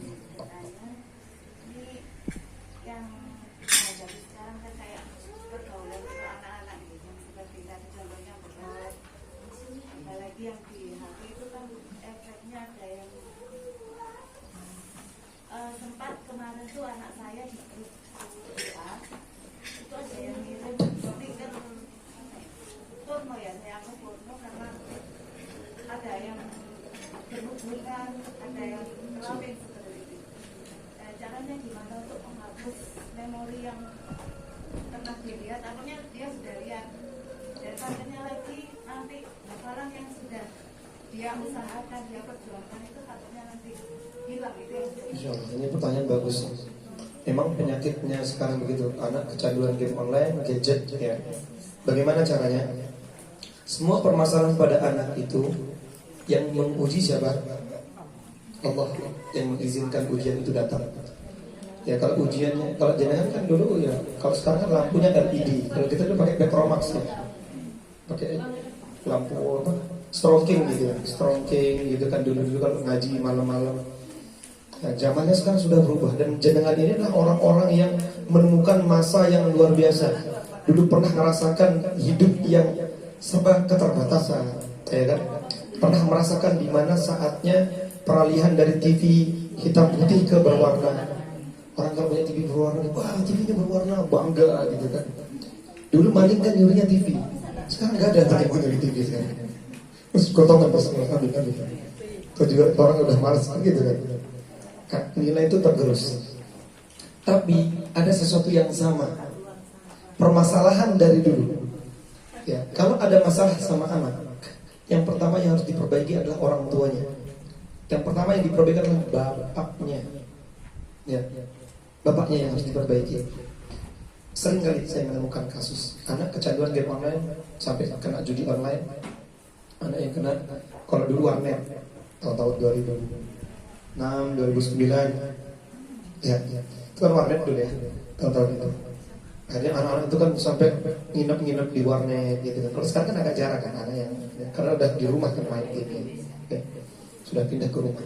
Nah yang kayak gini nih pernah dulu kejadian di Landung Sari situ. Ada bapak-bapak tanya ke saya, gimana minta tolong diruqyah anak saya ini diterapi supaya nggak kecanduan yang namanya warnet.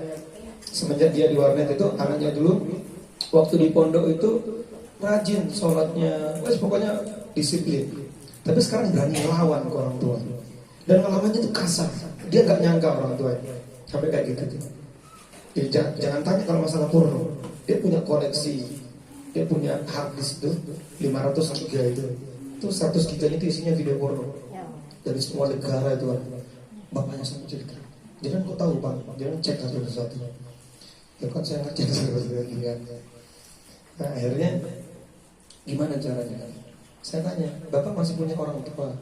Ya, orang tuanya di Kalimantan. Kapan terakhir komunikasi sama bapak? Udah 4 bulan. Oh ya sudah, perbaiki komunikasi dengan sama bapaknya jenengan.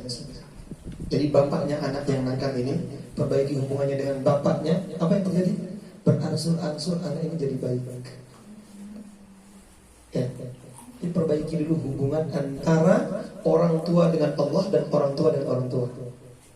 Kita nggak perlu repot-repot.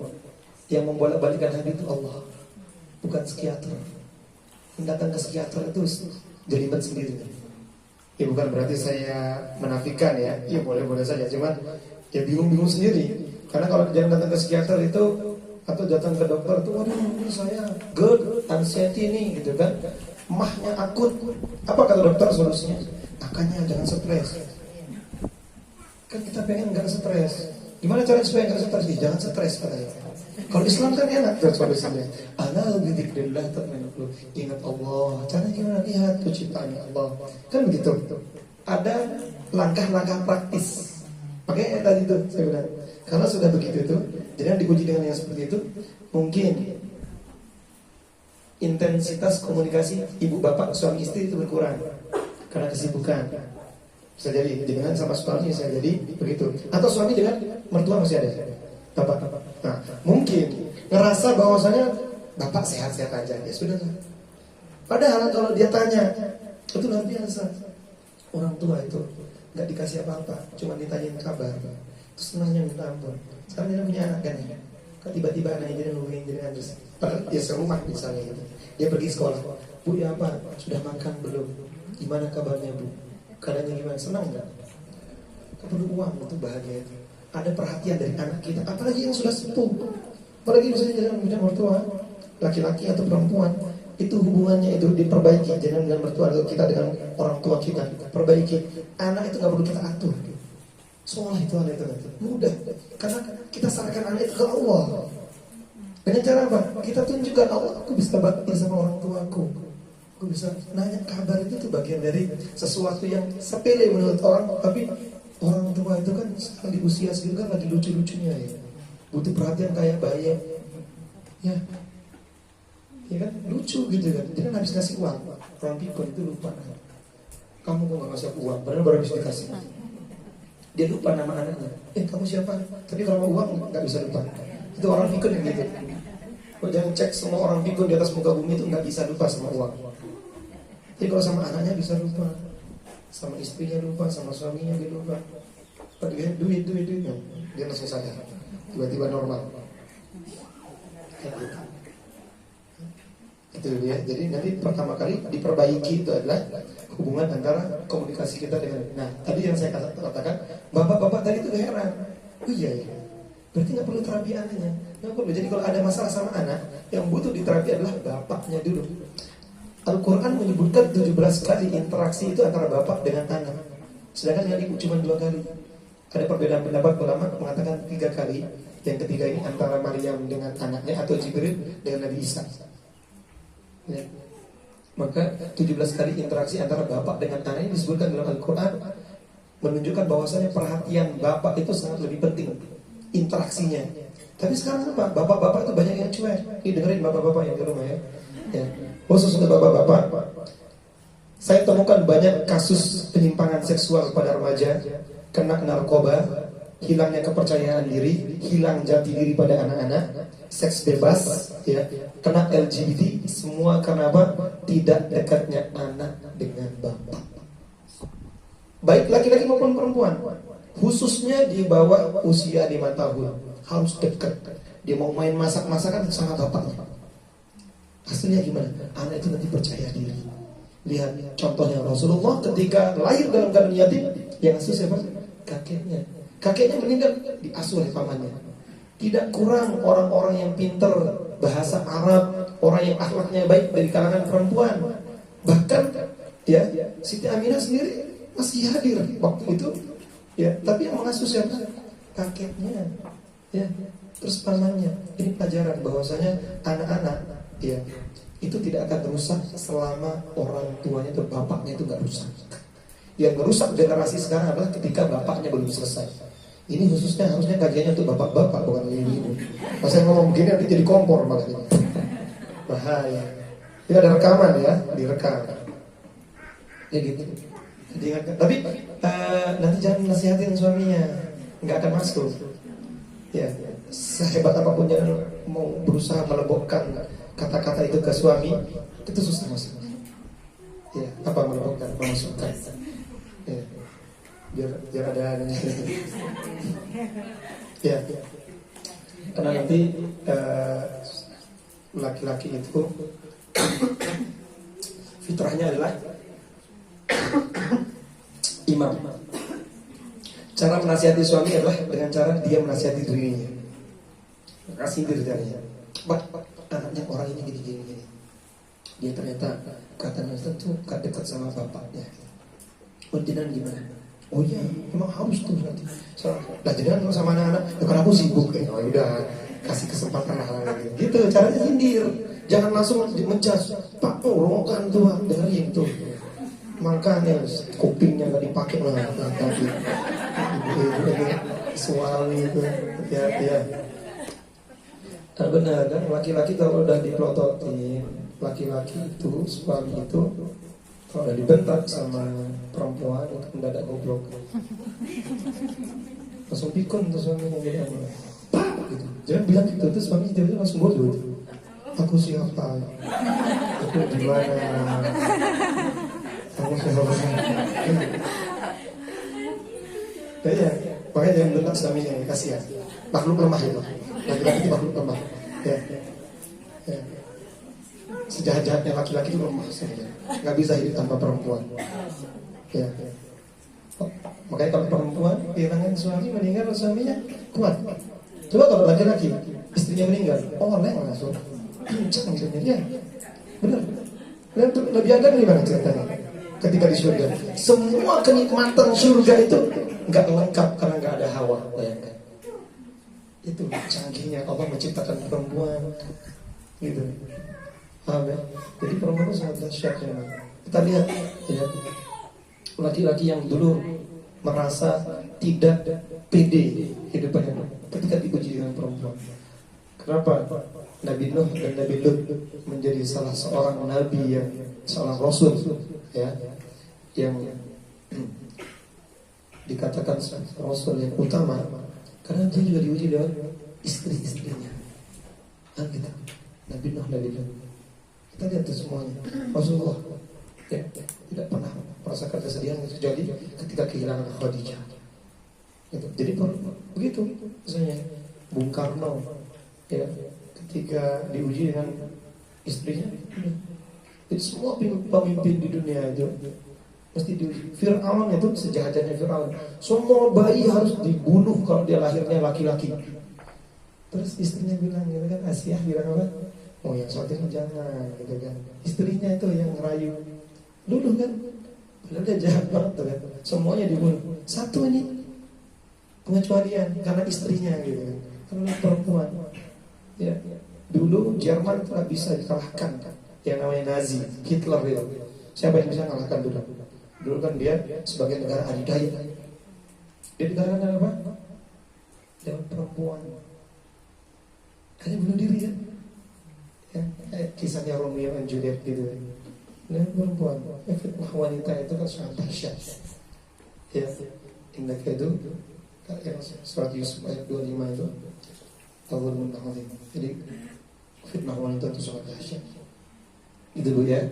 Jadi nanti kalau mau perbaiki bagaimana kondisi anak, perbaiki hubungan antara orang tua dengan Allah dan orang tua dengan orang tua, komunikasinya. Ketika jenengan sudah diem-dieman sama suami, merasa nggak penting, yang penting lihat suaminya sehat, sebenarnya nggak cerita kita. Karena setiap kali aku cerita harus jawabannya gitu. Alah kau usah ngurusin hidupnya orang, nah ini bapak-bapak gitu kan. Wes tenang-tenang, orang kok diurusin. Bapak-bapak ini kadang-kadang tega. Makanya saya nggak suka sama laki-laki. Yang sama perempuan. Laki-laki mah suka gitu, ibu-ibu ya. Sabar ya ibu ya. Yang Allah akan berikan pahala yang besar. Betul. Sudah jam berapa? Nah, 15 menit lagi. Kita tutup dengan apa? Berdoa. Ya. Yang mau minum silakan minum. Sudah disilakan ya. Mau makan silakan makan. Mau tidur silakan makan. Capek. Ya. Kita waktu 15 menit. Ya. Kita tutup dengan sama-sama berdoa ya. Ya Allah, semoga Allah mudahkan kita bertemu dengan bulan Ramadan nanti ya. Yang mana bulan Ramadan itu ada ibadah siang, sholat yang sungguh, yang artinya menahan, supaya kita bisa menahan diri kita, menahan syahwat kita ya. Dengan cara apa? Mengaplikasikan Al-Quran. Kita berdoa kepada Allah supaya Allah bulatkan tekad kita, Allah kuatkan jiwa kita. Ya muqallibal qulub, tsabbit qalbi ala dinik. Ditetapkan hati kita untuk senantiasa istiqomah. A'udzubillahi minasyaitonir rajim. Bismillahirrahmanirrahim.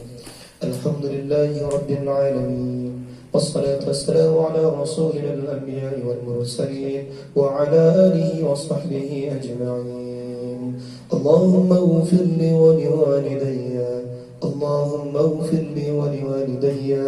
Allahumma ighfir li wa liwalidayya warhamhuma kama rabbayani shaghira. اللهم اغفر للمسلمين والمسلمات والمؤمنين والمؤمنات الأحياء منهم والأموات.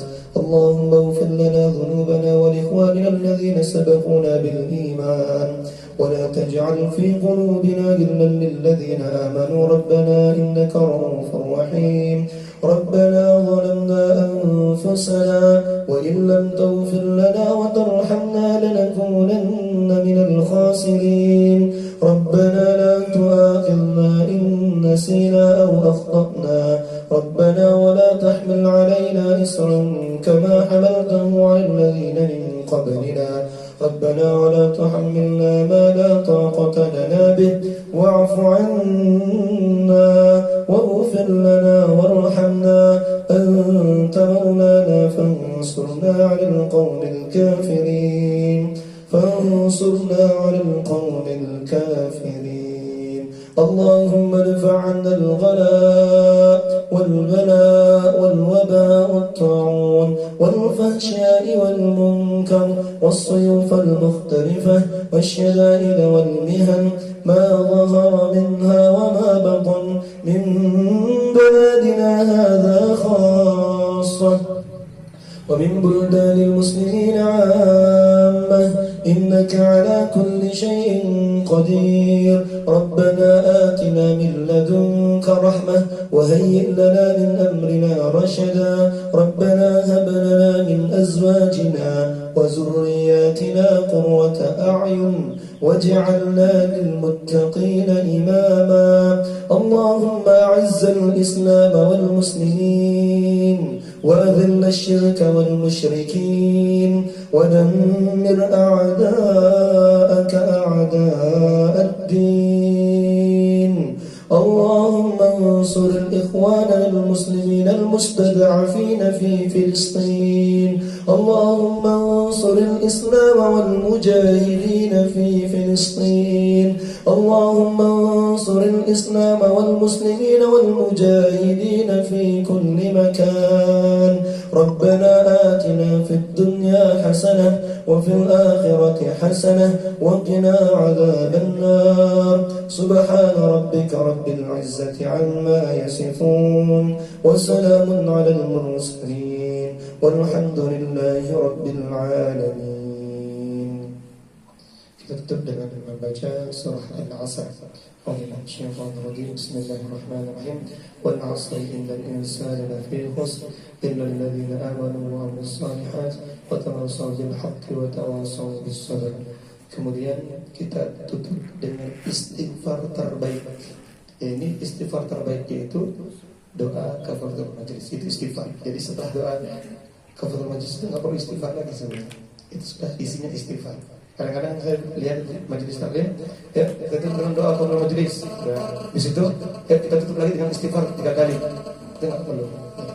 Nggak masalah kalau tadi itu sudah cukup. Ya. Kita tutup dengan doa kafaratul majlis. Subhanakallahumma rabbana wa bihamdika asyhadu an la ilaha illa anta astaghfiruka wa atubu ilaik. Wal 'afwu minkum wassalamu alaikum warahmatullahi wabarakatuh.